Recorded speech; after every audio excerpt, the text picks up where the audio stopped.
menjelang tampil di Asian Games ini, Pak? Yang jelas saya ingin sampaikan kepada rekan-rekan semua bahwa kesiapan kita udah all out. Artinya udah siap kita untuk berangkat ke Asian Games. Baik itu poli indoor maupun poli pantai. Kenapa bisa saya katakan udah siap? Karena kita sudah tryout udah berapa kali. Kita mulai dari CV League, kemudian juga FVC Challenge Cup, kemudian ke Asian Senior Men, itu udah luar biasa ya, menambah pengalaman. Demikian juga yang poli pantai itu juga udah tryout berapa kali. Dan mudah-mudahan dengan berapa kali kita tryout ini akan menambah pengalaman dan juga akan menambah percaya diri bagi para atlet.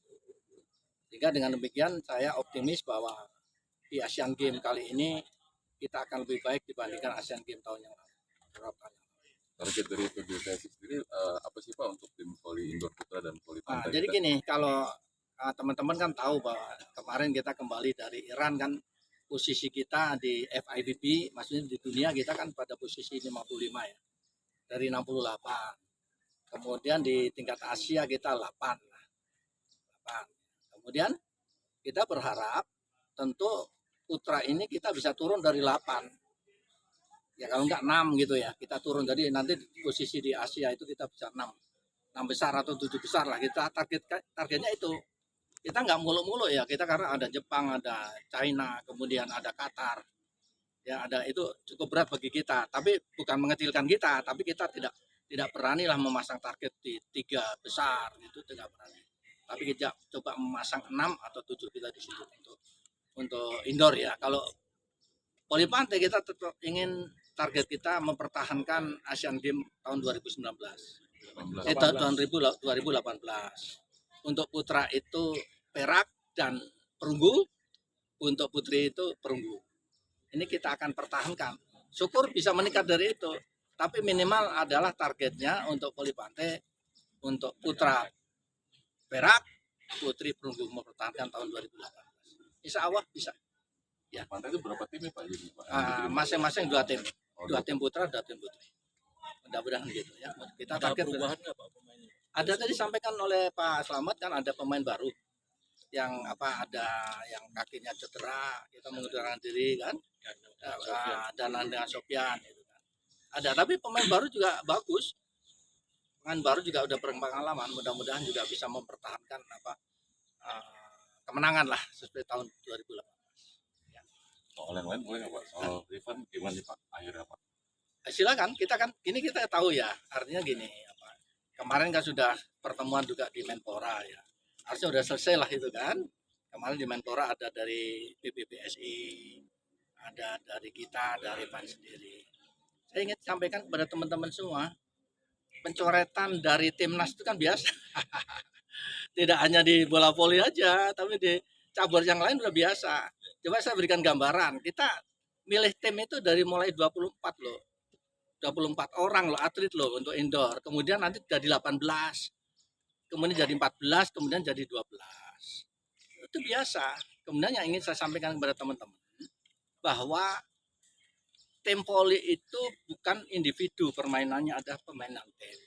Dan di situ dipersyaratkan ada 2 hal. 1 aspek teknis, 2 aspek non teknis. Ya, ngerti ya? Kalau aspek teknis berkaitan dengan kemampuan dan keterampilan bagaimana dia main voli. Ya. Tapi dipersyaratkan lagi 1 non teknis. Non teknis itu terkait dengan masalah integritas. Integritas itu termasuk di dalamnya adalah disiplin dan loyalitas. Saya katakan tadi harus kompak. Nah, kalau nggak kompak itu nggak bisa. Kemudian saya ingin sampaikan masalah Richard. Ya, ini saya sampaikan di sini supaya lebih clear ya. Walaupun sebenarnya ini udah clear ya. Waktu berada di Taiwan, saya juga di sana dengan sekjen. Rifan tuh ngadap manajer Pak Lotri. Pak, saya nggak bisa ini bergabung dengan pelatih yang sekarang. Karena ada tidak cocokan. Gitu kan. Jadi tidak sejalan. Apa masalahnya? 1, kepelatihan. 2, sistem ganti pemain utama dan cadangan. Dan dia juga tidak setuju nama-nama yang dicoret, ada beberapa dicoret, dia setuju. Nah, kalau dia mengatakan kalau masih ini pelatihnya dan timnya, dia tidak ingin bergabung. Ini saya buka aja supaya lebih clear. Kemudian Laudri lapor sama saya. Terus setelah itu pelatih saya kumpulin. Dan ternyata memang ada kurang lah dia dalam kekompakan tim. Saya minta Laudri, lo coba dekatin, jangan dia harus biar tetap main. Karena apa? Kita masih perlu dia. Akhirnya dia hitter yang bagus kan. Jadi dekatin. Tapi ternyata dia tetap bertahan apa yang disampaikan. Setelah pulang ke Jakarta, Pak Eser saya suruh manggil. Pak Eser itu sekjen. Tapi menyampaikan hal yang sama. Tidak cocok dengan pelatihnya sekarang. Jadi kalau masih pelatihnya sekarang ini tidak ingin bergabung, nggak bisa bergabung ya. Kemudian setelah itu dia nulis surat ke kita, ketua umum. Karena kita akan ke Iran, ya kan? Dia tidak bisa ikut bergabung main di Iran dengan alasan yang pertama ingin menungguin istrinya melahirkan. Yang kedua ingin menyelesaikan kasus kode etiknya dia. Kode etik di Kepolisian Negara Republik Indonesia Jawa Timur. Nah setelah itu coba saya panggil. Saya panggil tuh, Ivan. Saya panggil ke kantor. Kenapa sih kamu kok nggak mau ikut berangkat? Alasannya istri mau melahirkan dulu. Saya udah cek baru umur 8 bulan. Ternyata juga sampai sekarang belum melahirkan gitu kan. Masih 8 bulan. Kemudian yang kedua, dia ingin menyelesaikan sidang kode etiknya. Lalu sidang kode etik itu saya udah telepon Kapolda cuma 1 hari. Saya bisa mundur itu sidang kode etik. Tapi dia tetap bertahan. Saya tanya alasannya apa? Sama dengan yang disampaikan Pak Laudri waktu di Taiwan, sama disampaikan manajer, sampaikan Pak Isr, sama persis. Saya sampai bilang, kamu itu anak negara, kamu nggak bisa, kamu artinya dia membela seseorang, ya, tapi membabi buta seperti itu nggak boleh karena kamu itu adalah dibutuhkan oleh negara. Artinya dia kan tidak terima ada yang jadikan cadangan gitu kan, ada diterima yang dia dicoret itu kan nggak boleh. Loyalitas yang seperti itu jangan. Itu kemudian saya pesankan sama dia, kamu masih terdaftar sebagai timnas, kamu sudah ada entry by name, namamu itu akan diberangkatkan ke China, kamu nggak boleh main ke tempat lain ya. Ternyata berapa hari kemudian dia main dengan Kapolda Cup, Kapolri Cup, Kapolri Cup ya, main di Kapolri Cup, main di Polda Kalimantan Timur.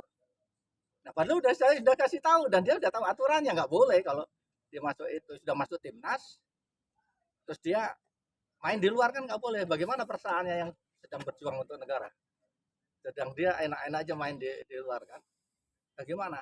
Nah inilah 2 hal itulah teman-teman, sehingga kita mengambil keputusan kalau tetap dimasukkan dia tidak mau bergabung. Kalau toh saya memaksakan itu nanti tidak solid dalam tim, pasti tidak solid dalam tim, nanti nggak solid. Kemudian kita ini PPPBS kan organisasi yang besar, ada aturan, PBBS ada aturan, jadi memperlakukan sama, equal semua pemain maupun pelatih ya. Kalau ada masalah pelanggaran tentu kita akan berikan sanksi ya kan. Tapi bagaimana mekanisme memberikan sanksi ya, kita bentuk sidang kode etik atau komisi disiplin. Nah komisi disiplin, nah ini yang nanti setelah timnya berangkat nanti dalam waktu dekat kita ingin melakukan sidang komisi disiplin kepada Rifan untuk rasa keadilan teman-temannya semua, supaya nanti tidak diikuti berikutnya. Kemudian menjaga marwah dari organisasi PBBSI. Kita punya marwah karena organisasi yang besar. Nah, sidangnya kapan, Pak? Secepatnya akan kita sidang disiplinnya. Itu untuk menegakkan disiplin supaya equal sama dengan yang lain. Sebelumnya ada beberapa yang kita sidang komisi disiplin, ada beberapa orang lah. Itu Sanksinya kira-kira Ya, kemarin kita sempat bilang lihat. setahun, Pak. Ya kita lihat dari ininya, dari apa? Dari bobot kesalahannya. Nanti kan tim komisi disiplin kan terdiri dari dewan kehormatan, kemudian ada dari dewan pengawas. Itu ada di situ. Jadi dia akan menilai, tidak gegabah. Kemudian sebagai penutup saya sampaikan bahwa kita itu semua sayang sama Rifan, termasuk sayang dengan semua atlet sayang. Apa yang kita lakukan itu adalah ingin memperbaiki Rifan. Karena Rifan itu masa depannya masih panjang, ingin kita keselamatan. Ingin kita selamatkan. Jadi apapun nanti keputusan sidang komisi disiplin, ya dia harus terima, kan gitu kan. Dan kita tidak akan mungkin mematikan karir dia, ya segaris bawah ya. Tidak mungkin saya mengatakan. Karena yang membesarkan dia itu kita. Yang membesarkan Rifan dan atlet yang lain kan kita. Bukan dia tahu-tahu besar sendiri kan. Ya kan, mulai dia dibentuk di Samator, setelah itu dia masuk timnas kan kita semua. Ya jadi gitu. Kita sayang, kita sayang dan kita masih perlu ke depan. Ya perlu ke depan sehingga tentu kita akan bina supaya lebih smooth, dan pada waktu pertemuan di Menpora itu sudah menyampaikan dia udah menerima apa yang telah disampaikan, dia juga mengakui apa yang saya sampaikan. Berarti sidangnya mungkin setelah Asian Games ya, Pak? Enggak, sebelum Asian Games. Ya setelah Asian Games. Pak, penegasan aja Pak, sebelumnya aturan itu sudah disampaikan ke Rifan nggak sih Pak? Ya sudah tahu, dia udah. Karena kemarin Pak Bambang juga bilang bahwa nggak cuma Rifan, timnya juga udah dikontak sama Bapak ya Pak. Udah penegasan itu aja udah Pak. Udah tahu, dia udah tahu. Dia atlet udah lama, dia tahu sebelumnya ada beberapa yang kita nggak boleh main lagi, udah di apa? Sudah diberikan dan aturannya sudah ada. Setiap pelanggar itu kita berikan sanksi. Kalau enggak nanti kan jadi organisasi yang liar kan, saya nanya sendiri. Ya, pernah ada lah yang begitu sebelumnya udah di timnas nggak datang, nggak tahu ya Pak Tarkam. Nah, begitu ada, tapi saya nggak bisa sebutkan lah, ada beberapa. Tapi ini adalah dalam rangka membina dia. Kita nggak benci loh semua loh. Saya panggil waktu dia minta izin sama PBBSI, saya panggil tuh saya ingin menyelamatkan dia. Karena dia sudah terdaftar di Polda Kalimantan Timur. Makanya saya panggil, kamu jangan main. Sudah terdaftar itu, saya ingin menyelamatkan dia, kamu jangan main. Ya nanti jadi masalah, jangan main, kita nggak boleh. Dia tetap main. Ya, tetap main. Pak, kemarin kan saat sesi netizen mengabarkan beberapa pemain ikut tarkam. Aturan tarkam ini seperti apa? Ini tarkam itu boleh-boleh aja sepanjang dia pas lagi tidak digunakan untuk timnas. Boleh aja tarkam bebas. Ini selesai ini juga kita bubarin. Ini pulang dari Asian Games. Kita bubarin silakan. Pak, terkait tidak cocokan Rifan dengan pelatih, jalan keluarnya nanti ke depan gimana Pak? Ya, apakah ganti pelatih atau Rifan tetap? Ya gini, kan kalian kan bisa tahu kan prestasi pelatih kan.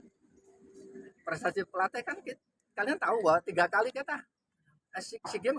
2 kali. Pak. Dia bawa kan 2 kali SEA Games kan menang dia. Ya kan? Bahkan kita 3 kali hat-trick kan dari.